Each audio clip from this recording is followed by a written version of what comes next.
Hello students, welcome back to our YouTube channel Sarvesh study.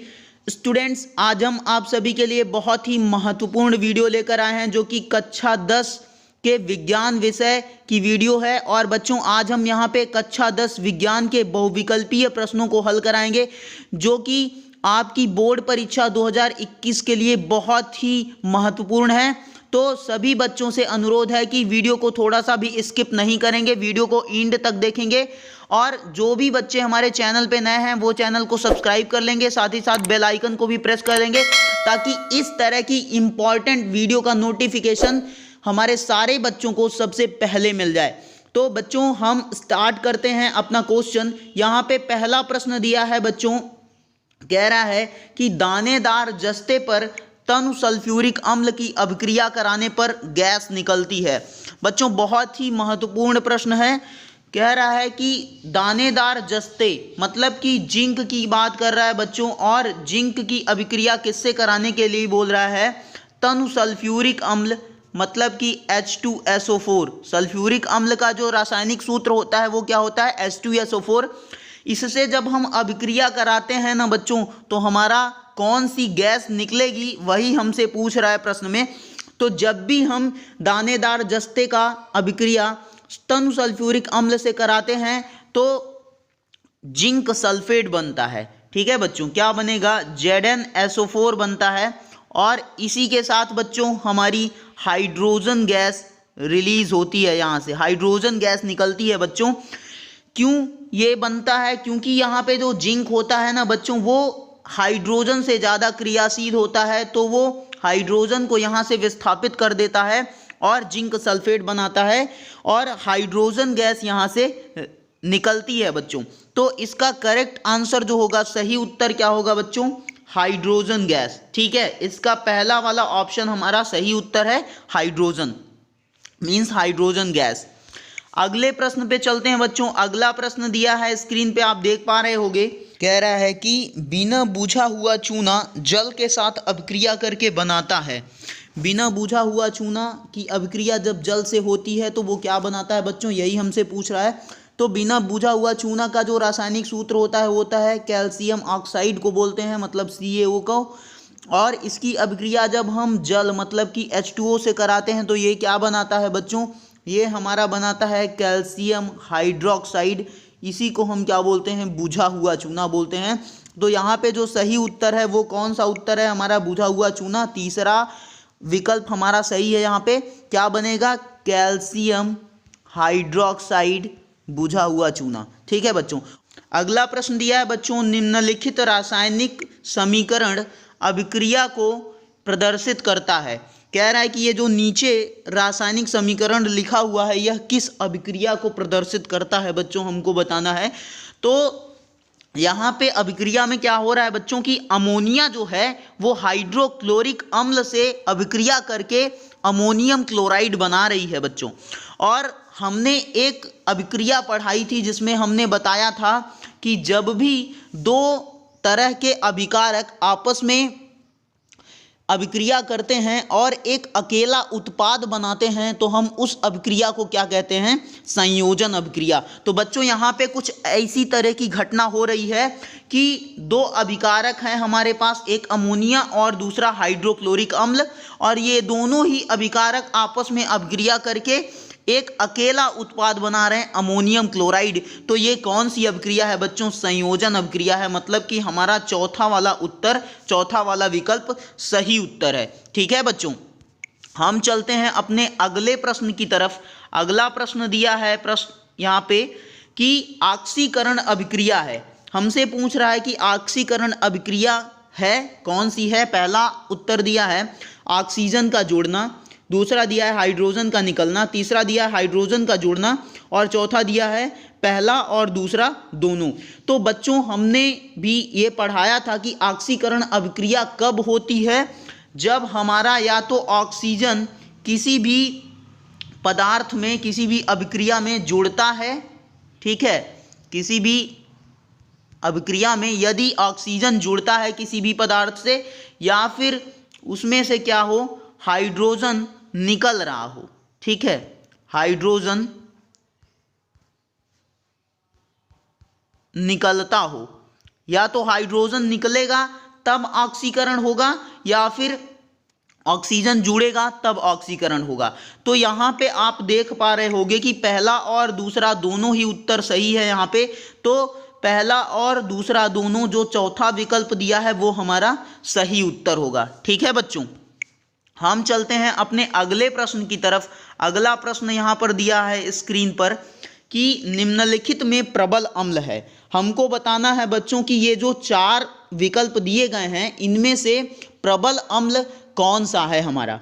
तो आप देख रहे हो पहला उत्तर दिया है वाटर, ठीक है, पानी दिया है H2O, जो कि हमारा अम्ल है ही नहीं है। ये किस तरह का व्यवहार प्रदर्शित करता है, ये उदासीन होता है। ठीक है बच्चों, H2S जो है हाइड्रोजन सल्फाइड, ये भी एक हमारा अम्ल है लेकिन ये प्रबल अम्ल नहीं है। H2SO4 जो तीसरा विकल्प दिया है सल्फ्यूरिक अम्ल, ये हमारा एक प्रबल अम्ल है बच्चों। ठीक है, और चौथा दिया है जो विकल्प CH3COOH, ये हमारा एक दुर्बल अम्ल है। ठीक है बच्चों, तो यहाँ पे जो सही उत्तर होगा वो क्या होगा, H2SO4 होगा। ठीक है बच्चों, तीसरा ऑप्शन हमारा करेक्ट आंसर होगा।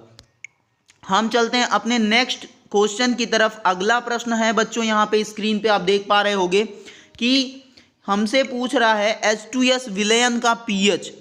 बहुत ही बढ़िया क्वेश्चन है, कह रहा है कि हाइड्रोजन सल्फाइड विलयन का पीएच मान बताना है बच्चों।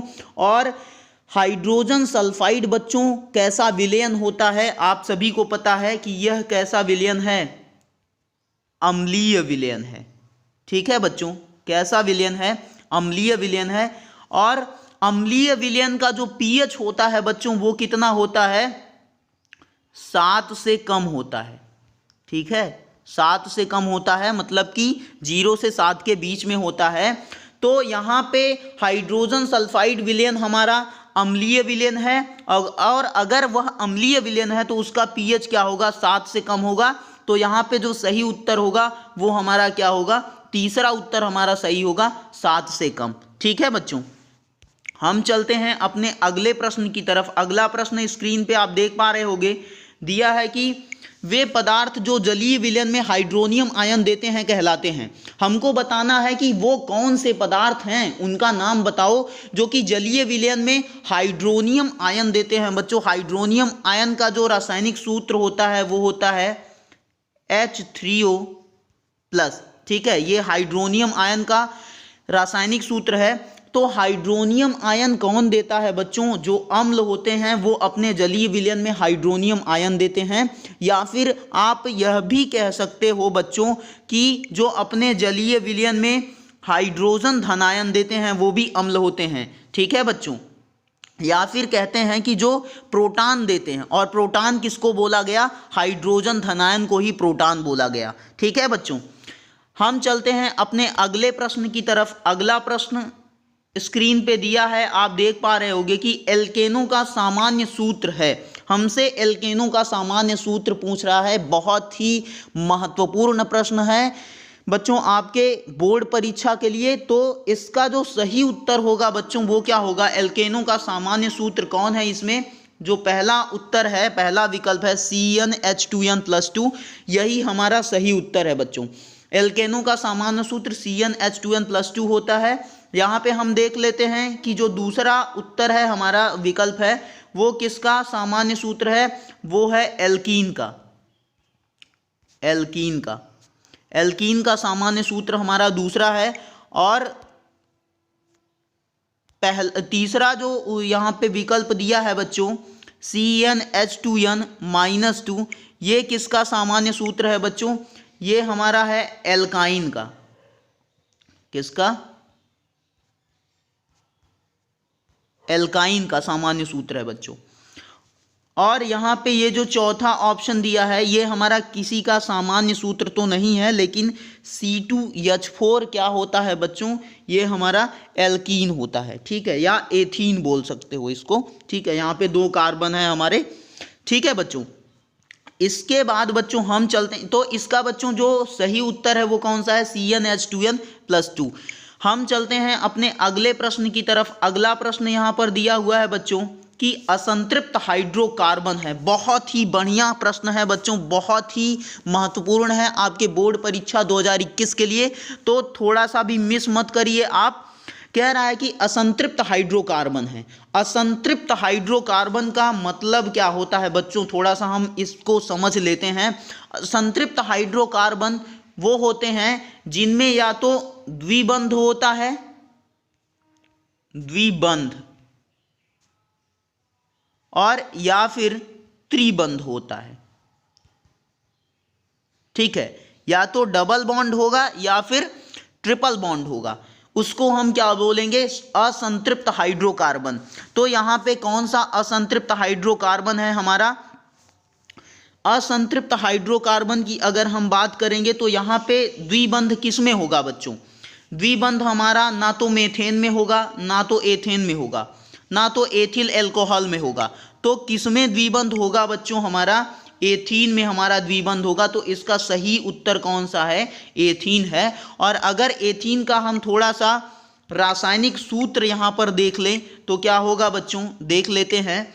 एथीन का रासायनिक सूत्र जो होता है वो होता है, अभी पिछले वाले प्रश्न में आया था, C2H4 C2H4। ठीक है बच्चों, यहाँ पे 2 कार्बन है और 2 कार्बन कार्बन के बीच में क्या है, द्विबंध है बच्चों। हम थोड़ा सा इसका अगर संरचना बनाएं, कार्बन और कार्बन के बीच में द्विबंध है और 4 हाइड्रोजन आपस में ऐसे इस तरीके से जुड़े हुए हैं। एक हाइड्रोजन यहाँ, एक यहाँ, और एक हाइड्रोजन यहाँ, एक हाइड्रोजन यहाँ। ठीक है, आप देख लीजिए कि ये जो कार्बन है पहला वाला, इसकी 4 वैलेंसी, तो एक ये 2 और 2 हाइड्रोजन हो गए 4, इसकी भी 2 यहाँ पे हो गई 2 ये बॉन्डिंग से, मतलब जो 2 बंध हैं, और 3 और ये 4।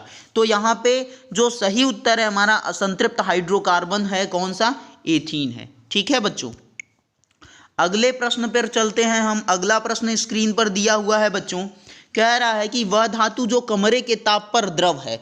बहुत ही महत्वपूर्ण प्रश्न है बच्चों। कह रहा है कि उस धातु का नाम बताओ जो कि कमरे के ताप पर भी द्रव होती है बच्चों। ठीक है, लिक्विड होती है, लिक्विड स्टेट में पाई जाती है। तो वह धातु कौन सी है बच्चों, वो धातु है, एक इकलौती धातु है पारा। एक इकलौती द्रव धातु का नाम है पारा। ठीक है, पारा एक ऐसी धातु है जो कि कमरे के ताप पर भी द्रव होती है, द्रव स्थिति में पाई जाती है बच्चों। और आप सभी को पता होगा कि जो हम थर्मामीटर यूज करते हैं उसमें पारा ही भरा हुआ होता है। ठीक है बच्चों,